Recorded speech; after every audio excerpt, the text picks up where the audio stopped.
Salut à tous et bienvenue, c'est moi, Irlanda. Avete già sentito parlare di DELF o DALF? Sì? No? Un pochino? Ok, allora vediamo insieme cosa sono il DELF, il DALF e a cosa servono.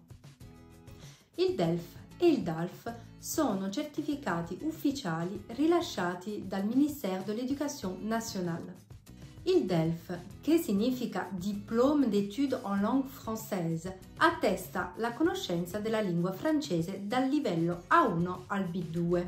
Questi livelli non sono propedeutici. Che significa? Che se ti senti pronto per esempio a conseguire il livello B2, non hai bisogno prima di conseguire la 1, la 2 e il B1. Ci sono diverse categorie di DELF. Il DELF Prime, che è per i ragazzi dagli 8 ai 12 anni, il DELF Junior, che è per gli adolescenti, il DELF Scolaire, che è per tutti i ragazzi iscritti a scuola, quindi per esempio anche se hai 18 anni, 19 anni e frequenti ancora l'istituto superiore, puoi iscriverti al DELF Scolaire. Questo è importante perché le tematiche sono quindi inerenti alla vita di tutti i giorni dei ragazzi. Invece il DELF Pro, le tematiche sono inerenti al mondo del lavoro. L'ultimo è il DELF Tout Public, che è quindi per gli adulti e gli adolescenti, i ragazzi che non frequentano più l'istituto superiore. E ora passiamo al DALF, che significa Diplôme approfondi de langue française.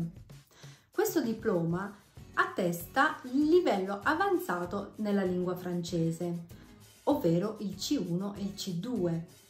Questo significa che ti sai esprimere in francese in modo fluente, praticamente come un madrelingua.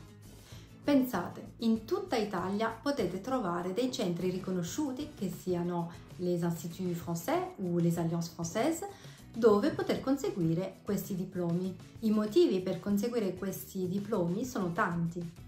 Per esempio, attesta il tuo livello di francese ed è riconosciuto a livello internazionale e in più è valido per sempre.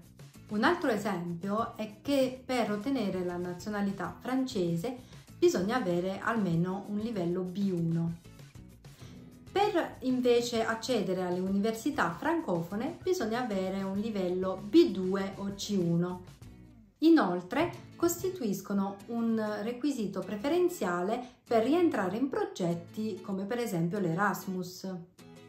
Senza tralasciare il fatto che è molto utile nel mondo del lavoro, perché molte aziende che collaborano con paesi francofoni lo richiedono. Voilà, spero di essere stata abbastanza chiara. Se avete ancora dei dubbi o altre domande, scrivetemelo nei commenti. Voilà, c'est tout. Spero che questo video vi sia piaciuto e soprattutto che vi sia stato utile. Se è così, mettete un like e condividetelo. Merci, ci vediamo al prossimo video. A bientôt!